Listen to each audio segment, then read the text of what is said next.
All right. So creative listing structures for investors. So let me premise this before I get into the next slide. Is most agents, if you're probably aware, right? Most agents work on 2.5%, 3% on the listing side. So I'm going to separate the two now, especially with what happened with the NAR settlement, where basically the listing agent is separate from the buyer's agent now, right? So I'm going to specifically talk about the listing side. It's been pretty common across the country that listing agents make somewhere between 2 to 3% on the listing side. In a lower price point areas, right? 100,000, 200,000, 300,000. It's pretty common that they might make 3%, right? Or at least 2.5%. In the higher price point areas, like where I do a lot of business in Southern California, 2% on the listing side is not bad, right? When you're selling $1 million home, right? So we're somewhere between 2 and 2.5%, right? In Southern California. So it will vary depending again on price points. And a lot of agents out there, they don't want to deviate from that, even if they're working with investors, right? I chose a different path early on. I decided that if I'm going to help an investor sell their home, I don't want to do it for the full commission that I would for a traditional seller. And here's why. Traditional seller, I will help them sell their home, and the chances of me selling their next home is probably 7 to 10 years from when I help them sell their first home, right? And that's at best, okay?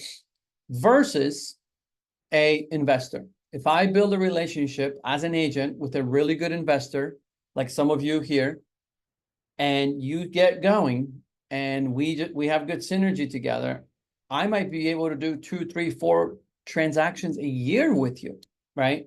So for me to reduce my professional fees, right, to a lower number, so it will allow you to be more competitive on an offer, right, going in, it makes sense because I'm in it for a long-term relationship, and I'm hoping that the investor that I'm work with, or multiple, that they are more successful, because the more successful they become, the more transactions I do with them yearly, right?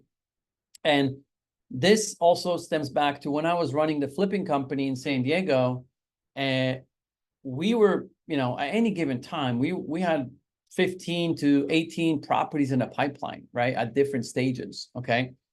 And the properties that were, we were getting locked up, the new ones, a lot of them were coming from realtors. And in California, you are allowed to do dual agency, where the agent can represent the seller and the buyer. So then the agent can make both sides of the commission. So it's very, very attractive and very lucrative.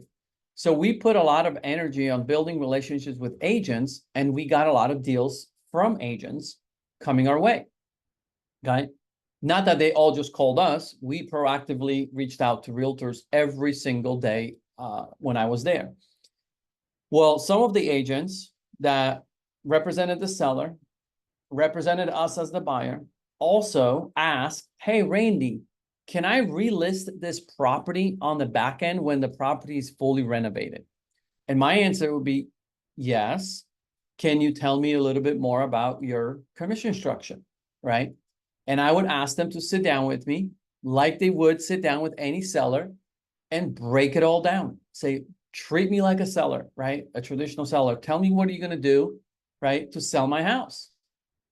And I can tell you, some agents were terrible.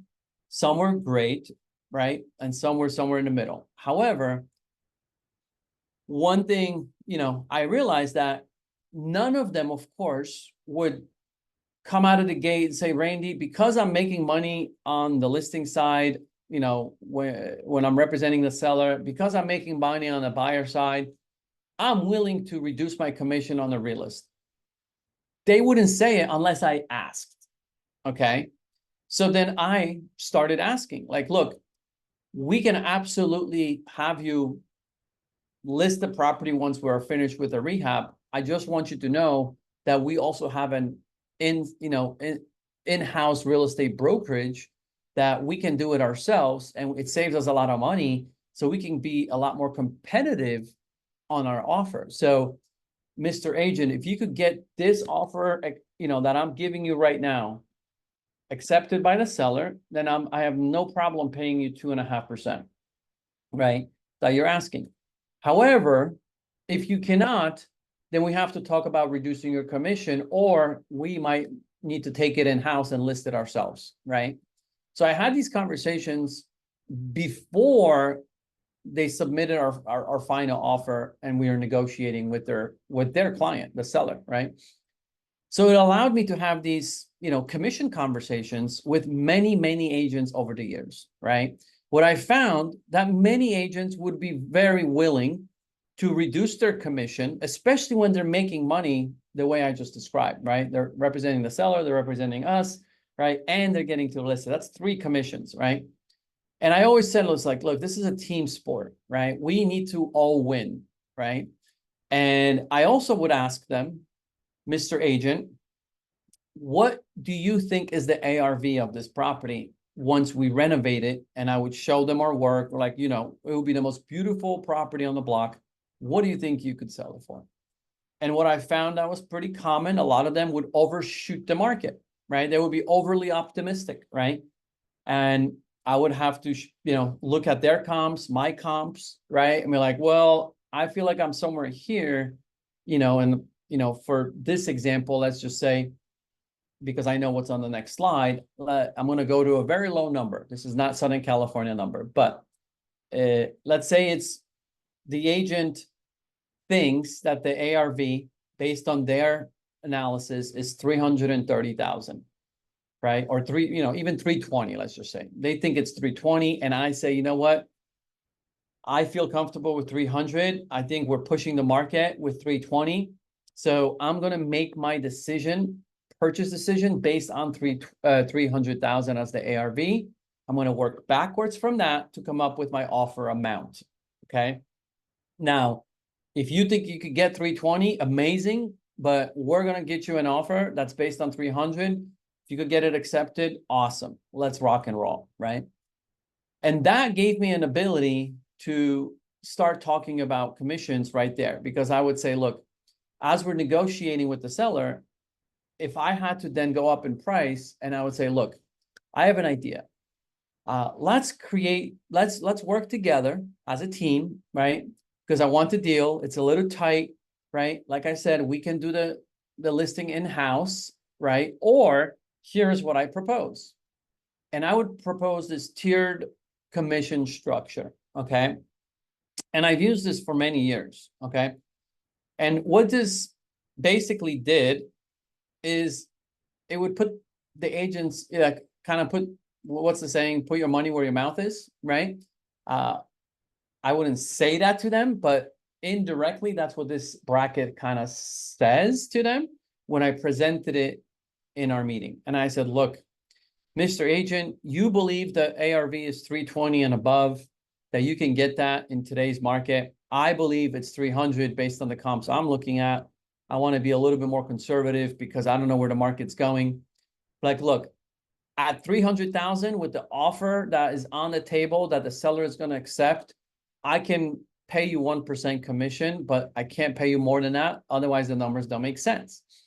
However, the good news is, Mr. Agent, you said the ARV is 320, which I'll be happy to get an offer at 320. I'm willing to pay you 2%. If you get me at 320, but if you get me above 320, we can go up to 2.5%. And you, Mr. Agent, said that you might even get 330. Great. If you get above 330, you can get 3%, right? So I would direct the conversation then to say, look, you can get your full commission of 2.5, or whatever percent if you get me the number you just told me that you could get, right? I feel more comfortable with 300 and making my decision on that. And if we sell it at 300, I have enough room in there to pay you 1%. And I would introduce this over and over and over again. I've never had a problem with agents accepting it, right? So this was my tiered commission structure that I used when I had other agents represent me, because if I didn't let them represent me, I knew I would lose the deal, right? And you're going to be in that position sometimes where the agents will be very honest and said, look, Randy, I got other investors that are more than happy to list it with me on the back end. If you don't want to do it, I get it, but I'm just letting you know I have others that do. We'll see, which offer the seller chooses, right? They're not going to tell me they're going to sway the seller in that direction, but they're going to hint at the fact that they're probably going to make the other offer sound a lot better, right? To the seller, potentially. Right or wrong, it's not our debate here, if we agree with that or not. I'm just letting you know that agents are thinking also about where can I make the most money too, right? This is a business for them. And of course, the seller has to pick the offer. But if both offers are very similar, mine and another investor that's offering them a realist at a higher commission, they might say, look, I really like this investor a lot better, and here's why. They might make that investor sound better than me, right? So that's how you might lose a deal, right? So I was very honest and transparent with everybody we worked with. I was like, look, this is a team sport. And I can tell you from experience, there were some agents that didn't want to budge, and I didn't want to do business with them going forward. Because again, to me, if you're that greedy and you don't understand that I'm here as a long-term client of yours and I want to do multiple transactions with you per year, if you don't understand that, working with us on something like a tiered commission structure can benefit all of us, then you're not the right agent for me, right? And some we just had to basically put them on a blacklist, right? And not work with them. But most were open to it, right? Now, I say I used to use it because I don't use this tiered structure anymore, right? It's not that you can't use it. You can try it. But here's where I started running into a bit of I wouldn't say a big problem, but let's say an offer came in at 302,000 after negotiations, right? We ended up at 302. Well, now all of a sudden, the commission just got bumped by 0.5%. But we're on the lower end of the 300,000, right? Of the 300,000 to 310 bracket. The range, I mean, right? So who's winning then? It's actually the agent that's winning. I'm not actually making more money. And I don't want to do the math, the exact math. You can do it if you would like on your end. But at the end of the day, if the offer ended up in the lower part of the lower number of the range, the agent was winning because the agent was getting a bump in commission, but there was not necessarily more profit for us. But if we ended up in the higher part, 309, 308, 309, 310, agents still got their 1.5% and we got extra profit, right? So it was a more of an even situation. So this was not perfect, right? And the challenges always came up when the offers fell in the lower part of the range number, right? Because agents were getting a bump, but we were not really getting a bump in profit, right? So essentially, when I basically parted ways with doing the investing business, this was 2017, I really decided that I want to help more investors locally in Southern California. And I'm working with many, investors from this community and others in Southern California. When that happened, I decided to restructure this whole thing, right? I'm like, how can I do this so it's like, it's easier. I don't have these brackets, these ranges to explain. And how do I simplify this, right? That was the goal, right? Because what I did like about this tiered structure is that it incentivized both of us towards the same goal, right? Let's get the most money. Because if we could get the most money, the seller wins and the agent wins, right? So we're all rowing in the same direction, right? That was the premise of why I started this years ago, right? However, I believe I came up with something better. So now when I work with investors and I list their properties, this is what I started using now probably 5 years ago. I call this the 1% listing program. Okay. In Southern California, I committed to say to my investor clients, say, look, work with me and I have a 1% listing program.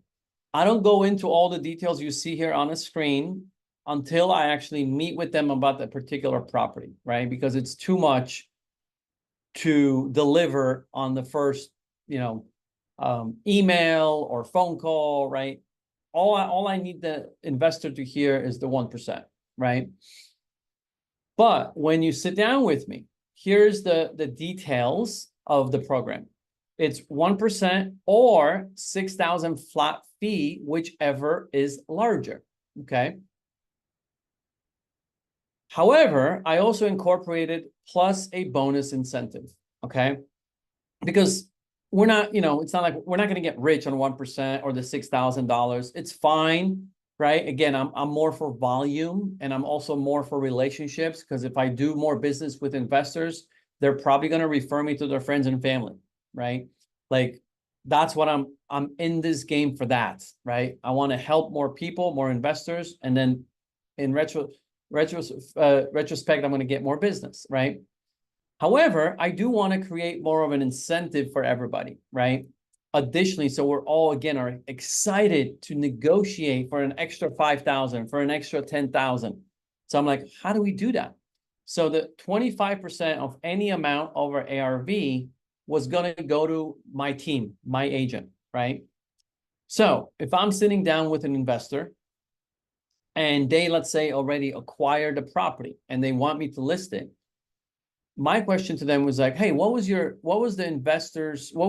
ARV when you bought it? What was that number? And they might say, oh, it was, 700. Great.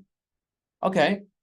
Well, what is the market doing today? We're going to look at the comps today when we're about to put the property on the market. And if the ARV shows to be now 720 because we're maybe in an appreciating market, let's say like we were in the beginning of this year, then we're going to move the benchmark from 700 to 720, being that's our new ARV based on the new comps, right? We're not going to overshoot it and say, oh, we'll probably get even more. We're going to say, based on the recent sold comps, we think 720 is the new number, right? So we will then use that as our benchmark. And if I can get that investor more than 720, and if I get them 730, that's a $10,000 spread, then I get 25% of that. In my example here below, we're using, if ARV is 700 and we go under contract at 705, I get an additional 25% of the 5,000. So 1,250 is an additional bonus to me. Investor gets an additional 3,750, right? So we share in the additional amounts that I'm working really hard for my investor to negotiate to try to get a higher offer, right? So we share in that winning, right? And when I started presenting this, I've never received any pushback. All investors loved it, as long as we're fair, right? And what I mean by fair is what I mentioned earlier. Like, if the ARV is now a higher number, well, then let's raise that number up, right? I wasn't going to expect if the investor's ARV was 700, but today, market appreciated and, 3 months later, now it's 720. I wasn't going to say, oh, no, you got to use your 700. And if I can get you more than 700, then I need 25% of that. I did not do that, right? I wanted to be fair to them. I wanted to do it based on the current ARV. And if we found out that the ARV went down, which could happen, and that happened fourth quarter of last year, right? And the previous fourth quarter, 2022, 2023.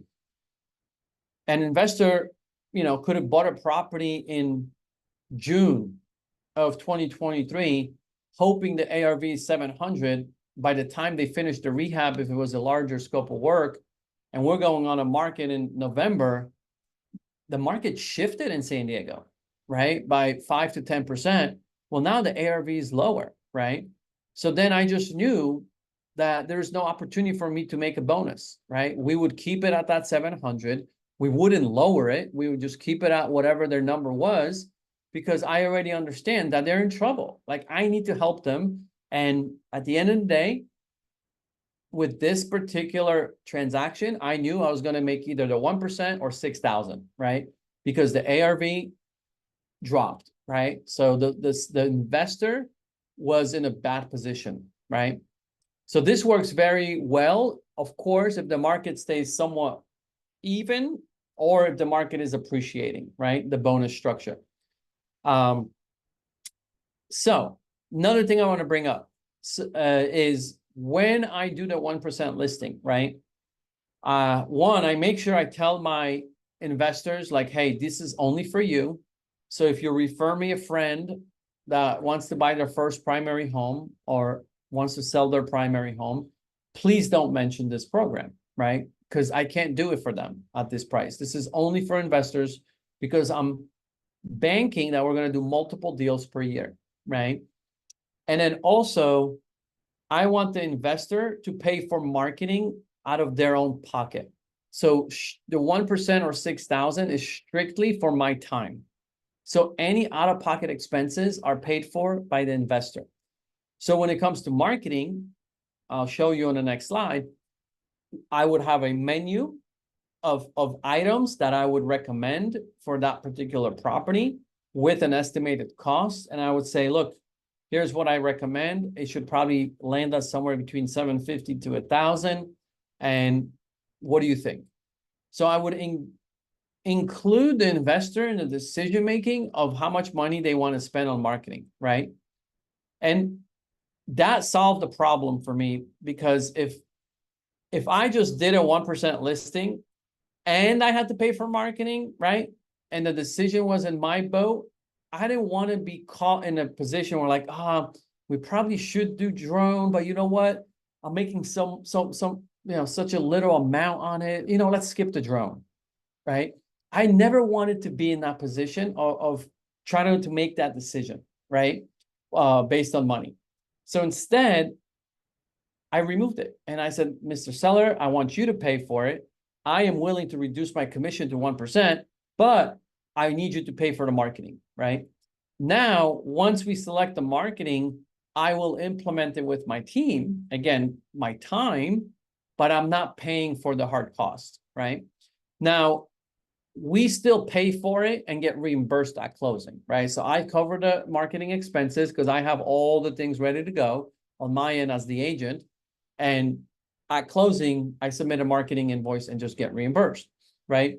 Same thing with a transaction coordinator. In California, it's very common to use a transaction coordinator. It's not mandatory, right? But I have used the transaction coordinator on every transaction, right? To help us with all the paperwork.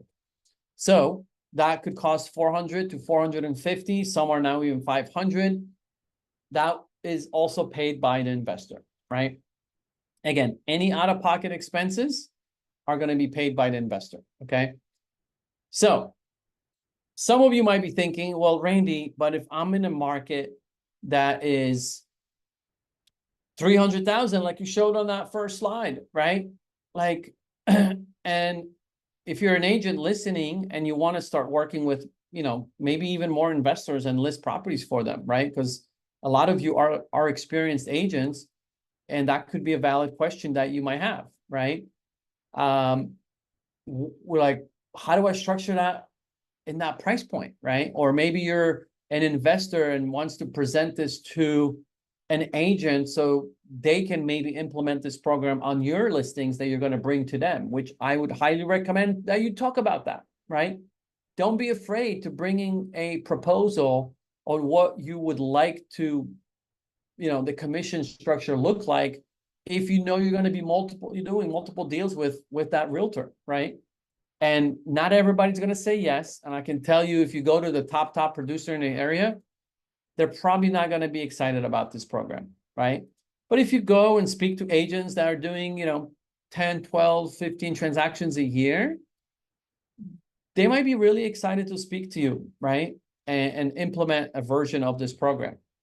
Now, when someone asks me, like, well, how do I do this when the values are 300,000? the question I would want you to answer for yourself, if you're a realtor, right? Or that realtor that you're speaking to, if you're the investor, is what's the least amount of money that you are willing to work for, right? If it's just your time, no hard cost. I pay for marketing, Mr. Agent. I pay for the transaction coordinator, for your time, for a beautiful house that's renovated, staged. And by the way, I have to sell it. Like, I am not a typical traditional seller, right? Where I'm going to change my mind. I have to sell it, right? And it's the most beautiful home. What is that amount? I was speaking to an agent yesterday, and in one of those markets, and he said $3,000. I was like, great.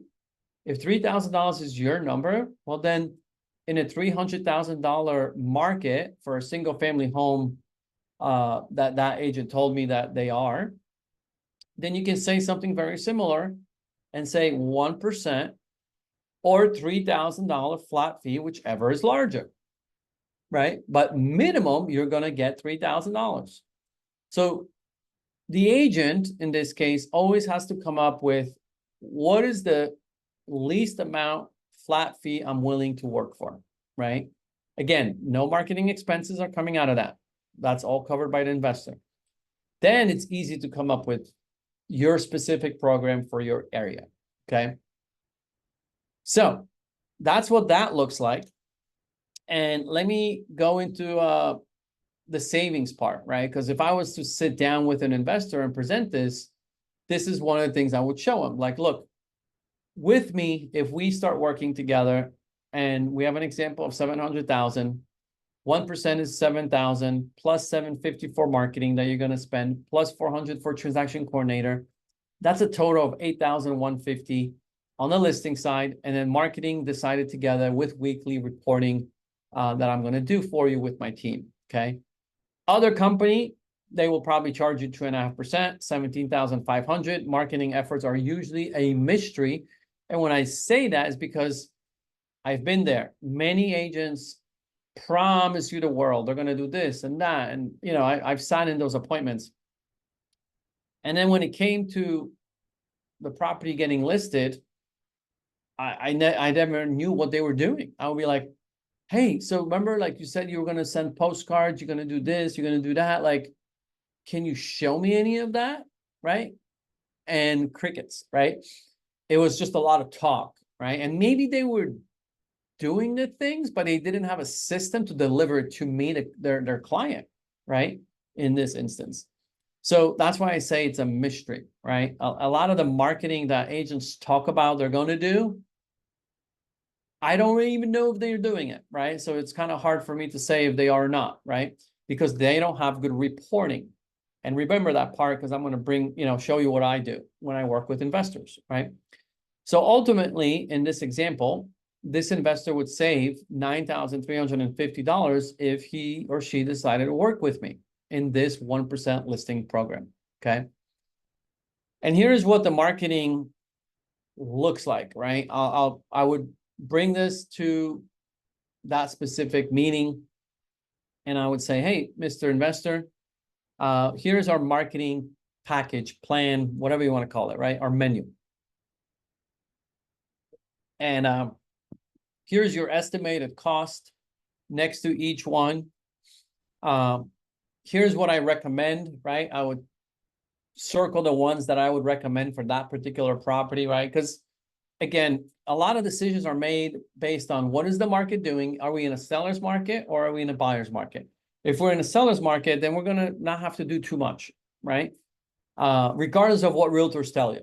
Like, if you're in a seller's market, there's no reason to spend too much money on marketing. Like, the property's going to fly off, right? Just putting it on MLS, because it's going to go to Zillow, Redfin, Realtor.com, and you're going to get so many people looking at it because there's supply and demand in your favor, right? And I would be honest with my clients, like, then we don't need to spend much. Let's get professional photos. You should spend money on staging it, but we don't need to, send postcards. We don't need to do Facebook ads, right? That's a waste of time, a waste of money, right? I would be honest with my clients. Now, if we're in a slower market that we're heading into in the fourth quarter in the last couple of years, I might say, look, we're in a slower market, or we're heading into a slower market. We might want to consider doing some social media ads, right? We might want to consider doing a open house with maybe some fun activity for the kids, right? A bouncy house or something. Let's send some postcards. Let's spruce it up a little bit, right? Let's get some eyeballs on this thing, right? And here's what that would cost you, right? Or if it's a luxury property, right? Then it's like, let's go all out, right? I've sold luxury listings that were my own in most cases when I was flipping in San Diego. And I can tell you, like, we went all out. We had a live music. We had, catered food, like a taco thing, or, what do you call it? A grill. Like, we had beautiful spread, right? Wine and cheese and, right? It's like we would go all out. We would call those mega open houses, right? Again, the property and the market dictates our marketing plan. And this is why I loved removing that off my cost and putting it on the investor to make the decision with me, right? Because it eliminated confusion, the mystery of what is Randy the realtor doing, right? Because once we decided, then we implemented it. And then I would actually show it to my investor client. How are we doing it? Where can they find the information? And that's the part, the top part that you see there. The first thing says, our full marketing that we do for each property, see attachment, $255 for 4 weeks, right? Where you will receive weekly report of what marketing was implemented, a weekly email with feedback from potential buyers and agents, and client gets access to all marketing collateral that we created, okay? And I would say if the property stays on the market for 4 weeks, that's about $255 for my virtual assistant to do for us. And in that case, the seller specifically, right? So that's the virtual assistant's time. That's what's that 255 on the top, right? So we would add that on top of what we select from the custom marketing plan list, right? Because I am not creating these reports, okay? And I'm going to show you what the report looks like, okay? This is the top half of the report. It's web-based, okay? We create them on Wix.com. It's like a square, like one of those. So we do them on Wix.com, right? The top half of the website says the address. It's their property they're seeing. That's a picture of our client's home. How many weeks on market, how many open houses scheduled, Zillow views, and homes.com views, the big ones, right? The bottom half will show the date of the last open house, and then it will have those buttons to click to view open house feedback, click to view showing feedback, okay? And then below that are all the links to all the major websites where their house gets syndicated to, and also social media where my virtual assistant also posts, okay? So everything is under one area, right? And then there is also a button for marketing collateral, okay? Where they can actually look at the collateral. And so let me actually show you real quick what that looks like live. Let me exit from here and open this. So this is the same one you just saw a screenshot of, and this is a live one, right? Or actually, it's another one, but same idea, same report. This is my business partner, Brian's listing. So he had this property on the market 7 weeks, 7 open houses scheduled, right? And every Monday, my business partner's client received a report, and this is what they would click on in an email. They would click on it in an email, it would take them to this page, right? The last date of the open house, they can click on the open house feedback, and all the feedback from realtors would be right in here. And we ask every agent that holds the house open, we ask them 9 questions to answer. And then when we get that feedback, we put it into this Google Doc, okay? So as you can see, Brian, in this case, was the agent representing the seller, had a lot of open houses, right? Probably 4 or 5. The seller was able to click on the report, get to this, and read through all the feedback. Then, in between open houses, we also have showings. So the seller can click on this and review feedback from those showings that the agents gave to Brian, the listing agent. So Brian would quickly paste that feedback in here from the realtors. So the seller can have it all in one place and read through it, okay? And this is wonderful for traditional sellers. This is wonderful, of course, for investors, because I can tell you, this is where decisions are made by sellers. Like, oh gosh, it looks like the feedback we're getting is that we are overpriced. Randy, do you think we should lower the price too? Oh, yes, Mr. Seller, I agree. The feedback, that's what it seems to be the trend, right? Or once when I was listing a flip for our company, I remember receiving feedback that said that the way to get to the backyard is very awkward on the side door. There should have been a door through the back of the living room, right to the backyard. And we kept seeing that over and over and over again, right? To the point where we sat down, we used to have our Monday morning meetings. And based on the feedback, we pulled the house off the market. The rehab manager got a contractor to go back to the house, put a hole in the back of the living room area that faces the yard, put a nice French, 2-door sliders, 2-door, I think he put like nice French doors type style open doors to the yard. So there was a lot of light coming in. Now the flow was so much better from the living room into the backyard instead of coming out on the side of the kitchen and going to the yard, right? So now the yard became our focal point of this sale. So we put even more money into the backyard. We hung a TV. We put a nice fireplace. Like, because we now listened to what the people told us, we pulled the property off the market, spent an additional $5,000, and we ended up actually making more money by doing so, right? So this is why the feedback is so important, to receive it from the realtors that are showing the property to their clients, to receive it from people that are walking through the open house, right?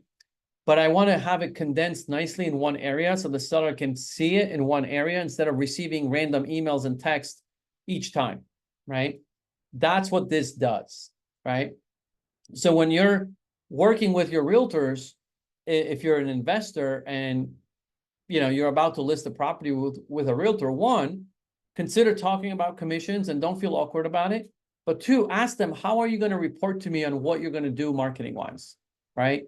Because I can tell you most of them struggle with that, right? Doesn't mean they're not doing the marketing, but they just don't have a good process for reporting it, right? So hopefully you guys can come up with something together, right? But this is my report. And then the last thing I'll show you here is this, all the marketing pieces, right? So anything that we created for this property, social media, images, right, for this property, my client, or in this case, Brian's seller, was able to click on it, look at all the photos that we used to create for social media posts, right? It was all there. Any flyers that we created, right? Our client was able to click on it, right? Everything was in here, okay?